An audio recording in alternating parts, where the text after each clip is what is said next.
नमस्कार, आप देख रहे हैं आजाद समाचार। मैं हूं चंद्रभान सिंह लोधी। आज हम हैं पथरिया विधानसभा में और प्रॉपर पथरिया नगर में हैं। आज हम पथरिया विधानसभा का पूरा विश्लेषण करेंगे। हमारे साथ में है, आप सभी जानते होंगे, हमारे साथ में हमारे ही चैनल आजाद समाचार के प्रधान संपादक जी हैं, जिनका नाम हरवेंद्र सिंह ठाकुर है।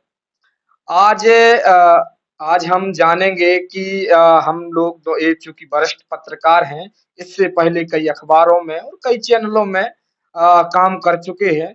मुझसे बहुत सीनियर हैं, पत्रकारिता में भी और उम्र में भी। तो आज हम बात करेंगे पथरिया विधानसभा का टोटल विश्लेषण करेंगे कि किस पार्टी यहाँ से चुनाव निकालेगी, कौन रेस में रहेगा, यहाँ के आंकड़े क्या कहते हैं, यहाँ जातिगत वोट कितनी है, टोटल वोट कितनी है, पुराना हिसाब, नया हिसाब और भी तमाम बातें होंगी। तो सबसे पहले अब चूंकि मैं स्वागत तो नहीं करूंगा कि हमारा अपना ही चैनल और आप संपादक हैं, तो हम शुरुआत करते हैं। अच्छा लगा चंद्रभान जी, आप चूंकि पथरिया विधानसभा में बीते 3 दिवस दिवस से जो है पथरिया विधानसभा के अनेकों अनेक गांव में पहुंचे। वहां कुछ प्रत्याशियों से बात हुई, जनता से रूबरू हुए और इससे लगता है कि जो मैं जो बात करूंगा उससे अच्छी बात आप कर सकेंगे, क्योंकि आप फील्ड पर रहकर आपकी मेहनत जो है फील्ड पर रही है। और रही बात आंकड़ों की, तो यह बड़ा ही जबरदस्त चुनाव होने वाला है और पथरिया के इतिहास में सबसे तगड़ा चुनाव कहना चाहिए। क्योंकि यह तगड़ा चुनाव इसलिए भी क्योंकि पूरी पूरे मध्य प्रदेश की नजर इस विधानसभा पर रहेगी, क्योंकि इसके पूर्व में जो सिटिंग सिटिंग विधायक रामबाई परिहार जी, जो कि एकमात्र मध्य प्रदेश की बहुजन समाज पार्टी से वो जीतकर यहाँ से निकली थी।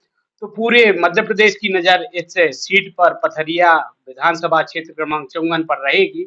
और वर्तमान में 3 बड़े प्रत्याशी, जिनको दिग्गज प्रत्याशियों के रूप में यदि बात कहें, तो भारतीय जनता पार्टी से लखन पटेल जी, और बीएसपी से रामबाई परिहार जी, कांग्रेस से ब्रजेंद्र सिंह राव साहब जो है चुनावी मैदान में है, चुनावी अखाड़े में है। और यह दंगल, इस चुनाव की जो दंगल चलेगा, इसमें मुझे लगता है कि तीनों ही प्रत्याशी जो है बड़ी ही मजबूत स्थिति में है।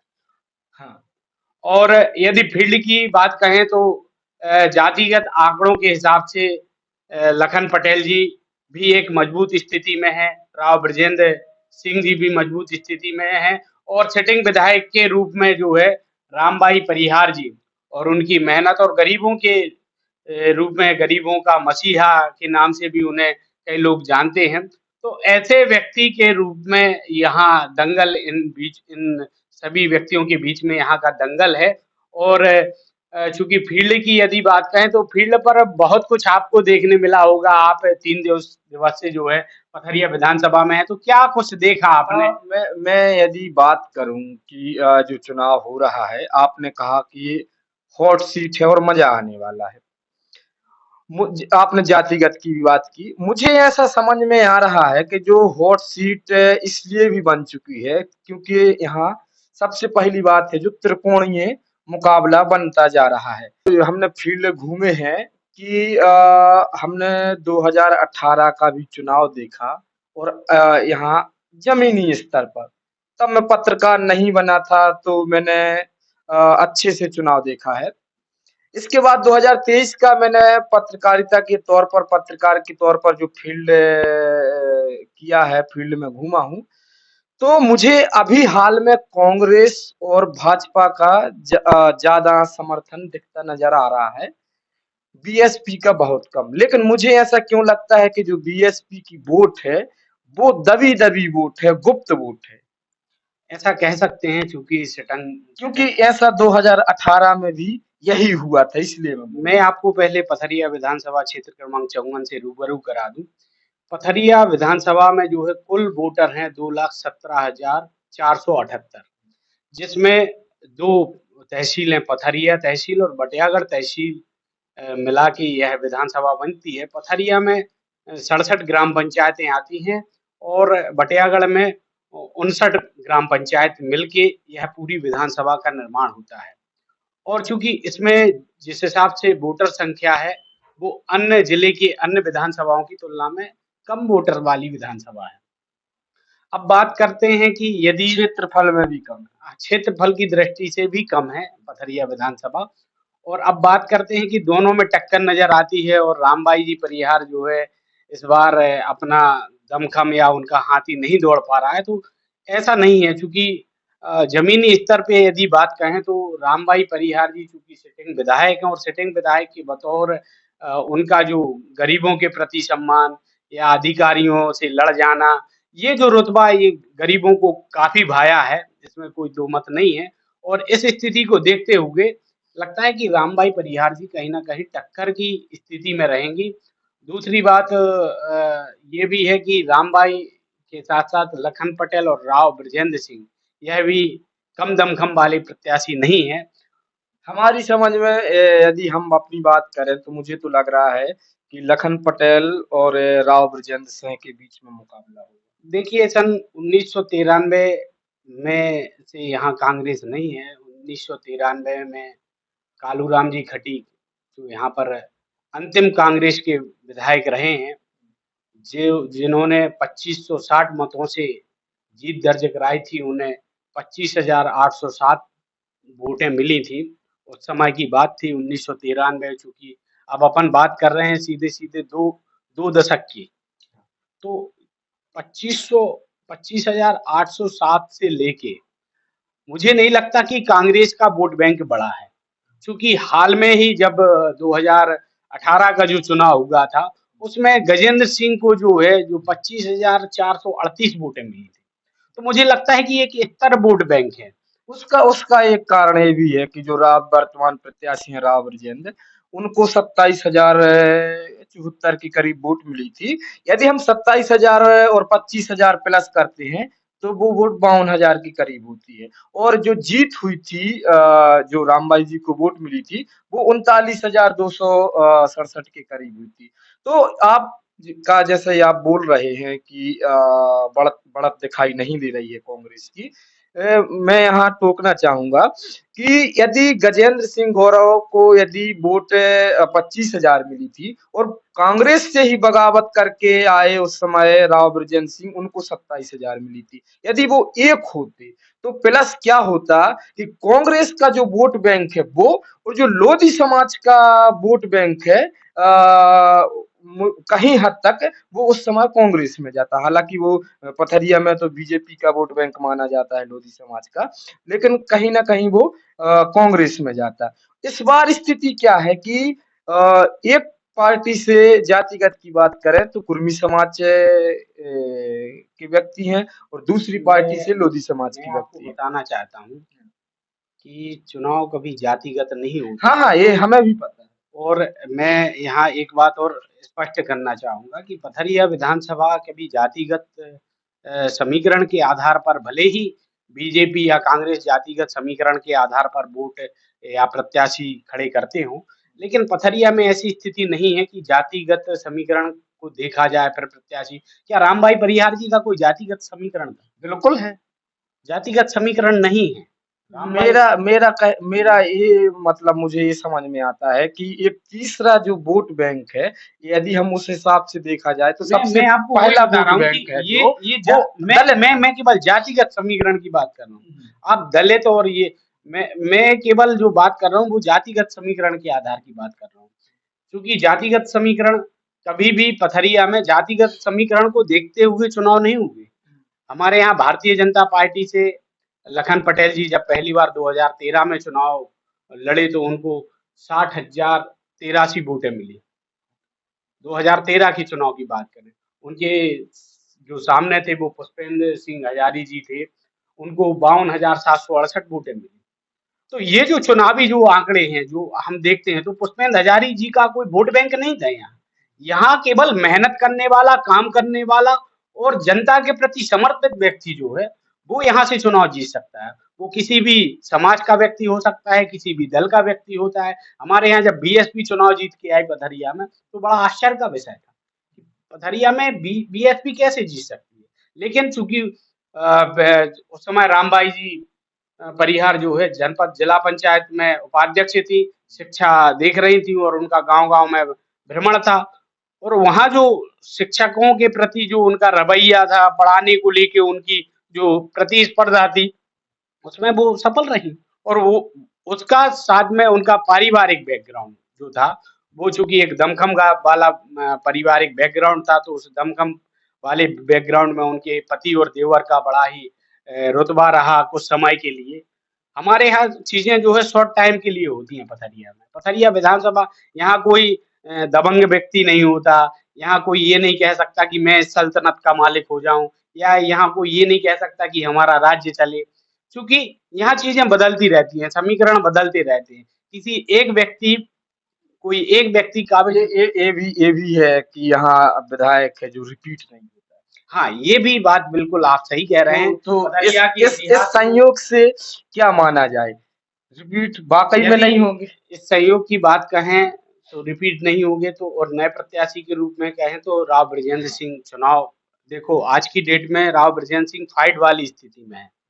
और जिस हिसाब से उनका मुझे थोड़ा-सा ये ज़रूर लगता है कि पार्टी। क्योंकि हम आचार संहिता लगी हुई है, हम एग्जिट पोल तो नहीं बता सकते हैं। बाकी जो हमने 3 दिनों में घूमे हैं और लोगों से मिले हैं, सर्वे किया है। नहीं, जीत का तो नहीं कह सकते, लेकिन मैं ये लेकिन ज़रूर मैं कह कह सकता हूँ, कि लेकिन मैं कह सकता आप हूँ, कह सकते हैं, क्योंकि लेकिन मैं घूमा हूँ। मैं यदि समतुल्यता की बात करूँ और यदि पार्टी को यदि एक दृष्टिकोण की बात करूँ, तो तीनों में बड़ी ज़बरदस्त टक्कर है। और हम एक और दिलचस्प बात बता दें आपको कि यहाँ कभी ज़्यादा मार्जिन से जीत-हार नहीं हुई। कभी ऐसा नहीं हुआ कि किसी को 40,000 का मार्जिन हो, 50,000 की जीत हो। ऐसा कभी पथरिया विधानसभा में देखने नहीं मिलता।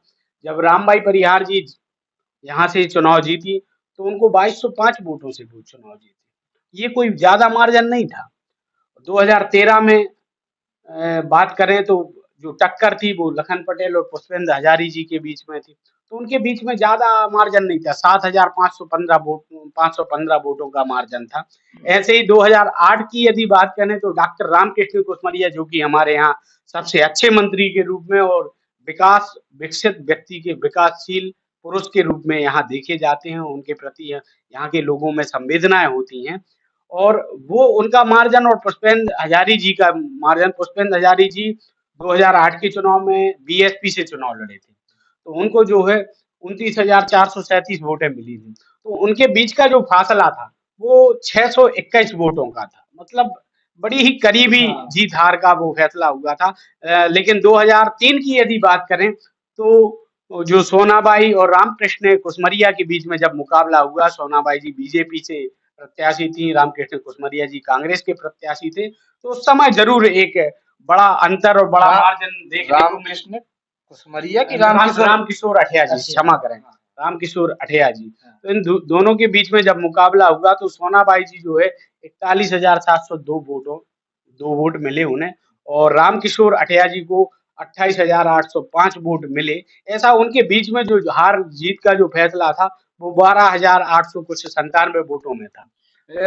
मुझे ऐसा लगता है कि इस बार चूंकि ये तो नहीं बताएंगे कि हम एक बात बता दें दर्शकों के लिए कि आज समाचार ने पिछले टिकटों के जो सर्वे किए थे वो ज्यादा हद तक सफल रहे थे, और मुझे उम्मीद है कि हम एग्जिट पोल भी बताएंगे, वो भी ज्यादा हद तक सफल रहेंगे, क्योंकि आचार संहिता का भी उल्लंघन होगा, इसलिए हम नहीं बता सकते हैं कि पथरिया से कौन चुनाव निकाल रहा है। लेकिन इतना जरूर कह सकता हूं कि जो जीत का इस बार मार्जिन होगा वो 8 से 12,000 के करीब, मुझे ऐसा लगता है। मैं आपसे फिर कह रहा हूँ कि हमारे यहाँ 8 और 12,000, मैं 12,897 वोटों की बात कर रहा था अभी आपसे, कि सोनाबाई और रामकिशोर अठिया के बीच में ये मार्जिन होता था। ये 2003 की बात कर रहा हूँ, लेकिन यह 2023 चल रहा है। मतलब 2 दशक बाद 2023 की बात यदि हम करते हैं, तो इसमें कहीं न कहीं मुख्य रूप से ये नज़र आता है कि अब मार्जिन का फासला काफ़ी हद तक कठिन, या ये नहीं कहना चाहिए कि बहुत लंबा है। हमारे यहाँ 1000-2000 वोटों का ही अंतर रहेगा। जिसका भी होगा जीत-हार का फैसला मुझे लगता है कि 500 और 1000 वोटों में ही सिमट के रह जाएगा। ये जो फासला है, ये जो बड़ा मैंने शुरुआत में ही कहा कि बड़ा इंटरेस्टिंग जो चुनाव है वो पथरिया का चुनाव है, क्योंकि बड़े कम अंतर से सभी टक्कर वाले सभी दिग्गज प्रत्याशी इस बार मैदान में हैं। और चूंकि ये जो समीकरण, और रही बात आजाद समाचार के एग्जिट पोल की टिकट वितरण के पहले की, तो मैं आपको बता दूं, चूंकि आप हमारे ही समाचार को, और हमारा जो परिवार है, आजाद समाचार की आज तक जितनी भी खबरें प्रकाशित होती हैं, हम एक तो कभी मैनेज नहीं होते बिल्कुल। किसी से भी। दूसरा, आजाद समाचार एक निष्पक्ष छवि के रूप में देखा जाता है। हम लोगों पर कई बार आरोप लगते हैं, कभी लोग जातिगत दृष्टिकोण से देखते हैं, लेकिन हमारा नजरिया स्पष्ट है। हम किसी जाति, धर्म विशेष और किसी वर्ग का कभी समर्थन नहीं करते। जो निष्पक्षता जो मीडिया जगत में होना चाहिए, इसीलिए हमारा नाम आजाद, हमारी निष्पक्षता, इसलिए हमारा नाम बिल्कुल, इसलिए हमारा नाम आजाद है। और आजाद थे, आजाद रहेंगे, जैसी स्थिति पर कायम रहते हैं हम लोग। और चुनावी इस दंगल में बड़ा मुकाबला जो देखने अभी आप फील्ड पर गए, अब मैं आपसे पूछना चाहूंगा कि फील्ड पे आपको कैसा क्या महसूस हुआ? रामबाई जी का जो हाथी है वो कितनी तेजी से दौड़ रहा है? मैंने जो पहले ही बताया था कि मैंने फील्ड पर देखा जो मतलब बीएसपी वाले लोग हैं बहुत कम निकल कर आ रहे हैं। हमने एक दो जगह जन चौपाल भी जमाई तो बीएसपी के बहुत कम लोग जो है कि निकल के आ रहे हैं। यदि हम प्रदेश में तो चूंकि ये कह सकते हैं कि इस बार कांग्रेस की लहर दिखाई दे रही है, लेकिन लोग भी उसी के साथ में बह रहे हैं। बीजेपी का भी लोग जो बीजेपी की लाडली बहना वाली योजना है उसमें लोग कहीं ना कहीं प्रभावित और महिलाएं हुई। देखिए, हमारे यहाँ अभी जो वर्तमान में जैसे लखन पटेल जी बीजेपी से प्रत्याशी हैं, वो 2013 में भी उनको एक अपार जनमत, और ये कहना चाहिए कि रिकॉर्ड जनमत हुआ था उस समय। उनके उनके साथ क्या है एक अच्छी बड़ी बात है कि वो बेदाग छवि के। बिल्कुल, लखन पटेल जी इसमें कोई दो राय बेदाग छवि के हैं, एक शिक्षित और एक अच्छी सोच के साथ काम करने वाले व्यक्ति हैं। लेकिन एक बार अभी जब उनको टिकट वितरण चल रहा था, तो एक हमारे यहाँ बात आ जाती है हमेशा, मैंने आपको बताया कि किसी के ही पाले में ये पथरिया किसी के पाले में कभी नहीं रही। हमेशा पथरिया अपना पल्ला झाड़ लेती है। तो ऐसी पथरिया में चूँकि जब एक बार और दो बार मुझे लगता था कि बीजेपी को इस बार प्रत्याशी को बदल देना चाहिए था। और जब प्रत्याशी, यदि वही चूँकि छवि अच्छी थी, काम करने वाला व्यक्ति था समाज के बीच में, और 5 साल की उनकी बेहिसाब मेहनत रही है, किसानों को लेके उन्होंने काफ़ी काम किए हैं, नल जल परियोजना जैसी कई परियोजनाएँ लेके यहाँ आए हैं, तो एक अच्छे प्रत्याशी, लेकिन जनता उन्हें बार-बार कहीं न कहीं नकारने जैसी स्थिति में थी 2 बार के चुनाव से। 2013 और 2013 में तो उन्हें जनता ने सराहा उन्हें, लेकिन 2018 में नकार दिया। और नकारने का मुख्य कारण ये जातिगत आंकड़े, ये मुझे लगता है ये कुछ नहीं होते। जनता जो फैसला करती है, और जो जैसे लोकतंत्र की बात करते हैं, हम लोकतंत्र पे विश्वास की बात करते हैं। जनता के हार-जीत का जो फैसला होता है, जनता ने तो उन्हें जिताया एक उम्मीद के साथ। लेकिन प्रत्याशियों की आपसी टक्कर जो लोकतंत्र का एक मजबूत आधार होता है, यदि 4-5 लोग आपस में चुनाव ना लड़े, तो फिर वो चुनाव किस काम चुनाव का? एक एक बड़ी समस्या है हमने सफर करने में एक बड़ी समस्या मुझे जो गई है पथरिया विधानसभा में। पथरिया विधानसभा में तीनों पार्टियों के दिग्गज दिग्गज नेता हैं। जो हमें सबसे ज्यादा जो समस्या गई है वो गई है सड़क पर सफर करते हुए। यहाँ से चाहे आप केरबना से बटियागढ़ चले जाओ, बटियागढ़ से बकान होते हुए आप पथरिया एक ये वाला रोड जेरठ वाला रोड आ जाओ, चाहे वो बमोरी वाला रोड आ जाओ, कहने का या फिर आप दमोह से इधर तक आ जाओ, पथरिया तक आ जाओ, तो सब जगह गड्ढे वाली सड़क है। तो इससे क्या माना जाए, यहाँ भ्रष्टाचार ज्यादा है कि यहाँ नेताओं में मुद्दों की कमी? देखो, भ्रष्टाचार की तो चंद्रभान जी बात ना ही करें तो अच्छा है, क्योंकि अभी ये हम चूंकि निर्वाचन की बात कर रहे हैं, भ्रष्टाचार तो वो अभी तो किसी गड्ढे। किसी भी दल का हो, किसी भी पार्टी की सरकार हो, वो रुकने वाला नहीं है। ये तो अधिकारियों के स्वाविवेक की बात है कि उनको क्या करना चाहिए, उन वो अपने कर्तव्य भूल जाते हैं। भ्रष्टाचार इसलिए भी मैंने बोला कि सुनने में आता है कि बटियागढ़ ब्लॉक पथरिया विधानसभा एक ऐसी विधानसभा है कि एक व्यक्ति पता चला कि 10-10, 20-20 पंचायतें चला रहा है।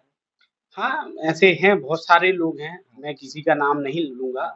पथरिया में भ्रष्टाचार और जो आपने बात कही कि सड़क नहीं है, सड़क है तो उसमें गड्ढे हैं, तो इसका जो मुख्य कारण है कि हमारे यहाँ कभी स्थानीय विधायक नहीं रहा। अब तक का जब स्थानीय विधायक के रूप में बात करें तो सोनाबाई जी पथरिया की स्थानीय विधायक थी, रामबाई। गणेश राम खटीक जी स्थानीय विधायक थी, कालू राम खटीक जी स्थानीय विधायक थे, रामबाई परिया। लेकिन एक सही दृष्टिकोण के साथ जो अच्छी राजनीति दल बल के साथ जो राजनीति होनी चाहिए थी, उसका ऐसा माहौल देखने कभी नहीं मिला। लेकिन अभी इस बार परिवर्तन कुछ देखने को मिल रहा है कि स्थानीय आधार पर जिस सड़क की बात कर रहे हैं, उसी सड़क के इस बार एक प्रत्याशी भी हैं जो कांग्रेस से आते हैं, राव बृजेंद्र सिंह। तो वो कहीं न कहीं उनकी ये मुझे लगता है कि हमारी और आपकी पीड़ा से ज़्यादा उनकी पीड़ा हो सकती है, क्योंकि उनको आने-जाने में जो असुविधा या लोगों का तो है ही, जनता का तो है ही, लेकिन बहुत दिक्कत होती है सड़कों के मामले में। मैं अभी मेरा जो गाँव है पैतृक, वो कैथोरा गाँव है।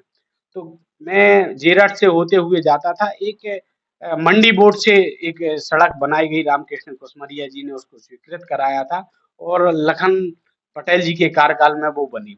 लेकिन इसमें मैं ये ज़रूर कहूँगा कि वह सड़क भ्रष्टाचार की भेंट चढ़ गई। एक सीसी रोड स्वीकृत हुआ कि भाई पहले 50 मीटर का सीसी रहता है, उसके बाद एक डामलीकरण सड़क होती है। जबकि वहाँ के ठेकेदार, वहाँ के जो जानकार हैं, वो यह जानते हैं बहुत अच्छे से कि कहीं न कहीं यह सड़क जो यहाँ की जो मिट्टी है, वह मिट्टी ऐसी है कि जहाँ पे रोड टिक पाना, यदि उसको कमज़ोर बना दिया जाए, तो वो सड़क नहीं टिकेगी। ये जब टेंडर प्रक्रिया होती है, जब ये इसमें राजनीतिक लोगों को, राजनीतिक जनप्रतिनिधियों को सामने आना चाहिए।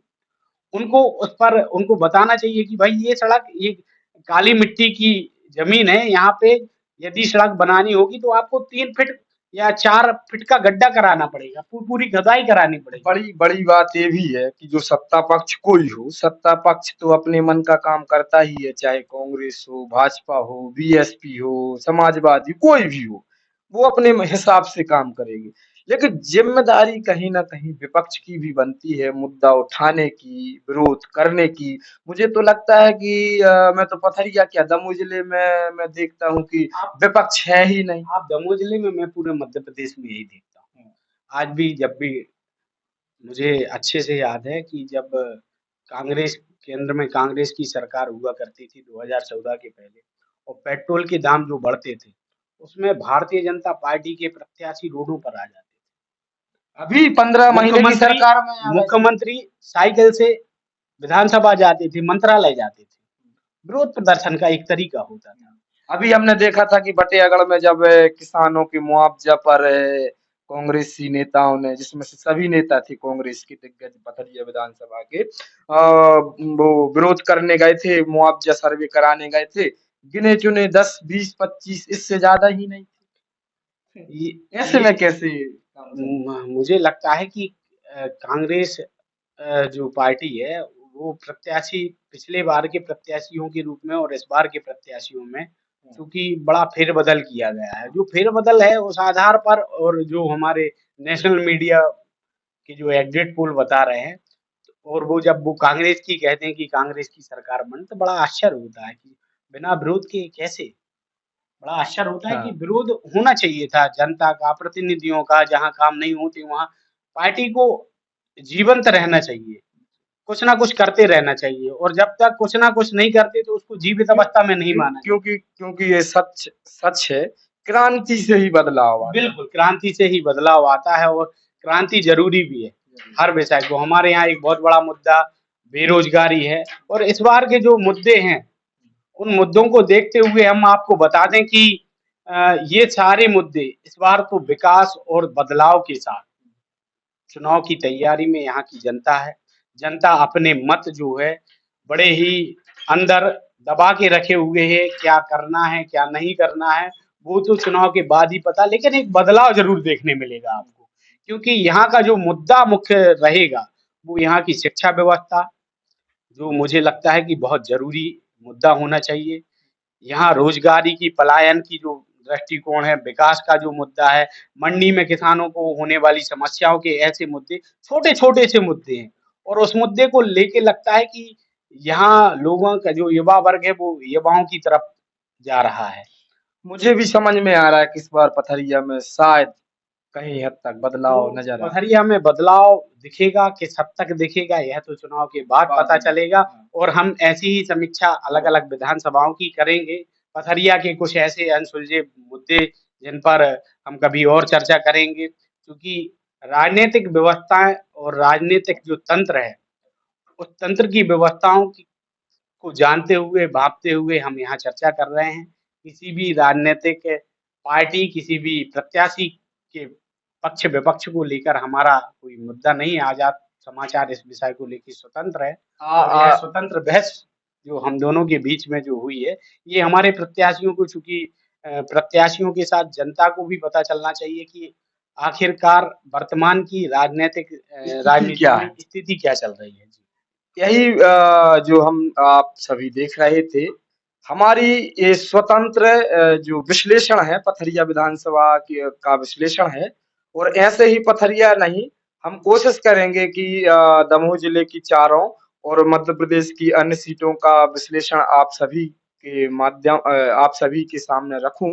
आजाद समाचार के माध्यम से अन्य लोगों के साथ में मैं कोशिश करूंगा कि विश्लेषण रखूं और अंत में चुनाव के बाद में हम मतगणना के मतदान के बाद में हम आप सभी को के सामने एग्जिट पोल जरूर लाएंगे। हाँ। हम चूँकि अपने समाचार चैनल के माध्यम से सब लोगों से यह अपील ज़रूर करना चाहूँगा कि यह जो चुनावी जो चक्र चल रहा है या चुनाव का दौर चल रहा है, इस चुनाव में आप ज़रूर हिस्सा लें और 17 नवंबर को होने वाले मतदान में आप अपनी वोट, आपके परिवार की वोट और आपके आस-पड़ोस की वोट की ज़िम्मेदारी आपकी, अपनी और स्वयं की है। तो इसका विशेष ध्यान रखें, जितना अधिक मतदान, उतना मजबूत लोकतंत्र।